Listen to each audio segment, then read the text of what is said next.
തിരുവനന്തപുരത്ത് ഫുട്ബോൾ മത്സരത്തിലെ തർക്കത്തിനെ തുടർന്ന് 19-കാരനെ നടു റോഡിൽ കുത്തിക്കൊന്ന കേസിൽ പ്രതികളുടെ അറസ്റ്റ് ഇന്ന് രേഖപ്പെടുത്തും. തമ്പാനൂർ തോപ്പിൽ വാടകയ്ക്ക് താമസിക്കുന്ന നെട്ടയം സ്വദേശി അലനാണ് ഇന്നലെ രാത്രി 7 മണിയോടെ കുത്തേറ്റ് മരിച്ചത്. കാപ്പ കേസിൽ ഉൾപ്പെട്ട ഒരാൾ പോലീസ് കസ്റ്റഡിയിലുണ്ട്.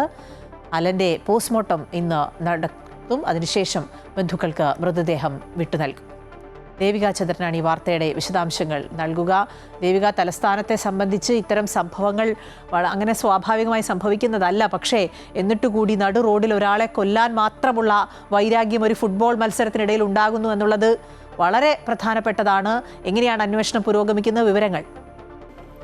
അഖില, മാസങ്ങളായി ഉണ്ടായ ചില സംഘർഷങ്ങളാണ് ഇത്തരത്തിൽ ഒരാളുടെ ജീവൻ എടുക്കുന്ന തലത്തിലേക്ക് ഉയർന്നത് എന്നത് തന്നെയാണ് മനസ്സിലാക്കാൻ സാധിക്കുന്നത്. സിറ്റി പോലീസ് കമ്മീഷണറുടെ ഓഫീസിൽ നിന്ന് അല്പം മാറിയാണ് ഇത്തരത്തിൽ 19 വയസ്സ് മാത്രമുള്ളൊരു ആൺകുട്ടിയെ ഇത്തരത്തിൽ ഒരു കത്തിക്കുത്തിൽ കൊലപ്പെടുത്തുന്നത് എന്ന വളരെ ഗൗരവമുള്ള കാര്യം തന്നെയാണ്.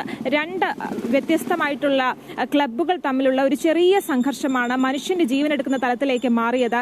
രാജാജി നഗറിലെയും ജഗതി ക്ലബ്ബും തമ്മിൽ ഒരു മത്സരം ഉണ്ടായിരുന്നു. 2 മാസം മുൻപായിരുന്നു ആ ഫുട്ബോൾ മത്സരം നടന്നത്.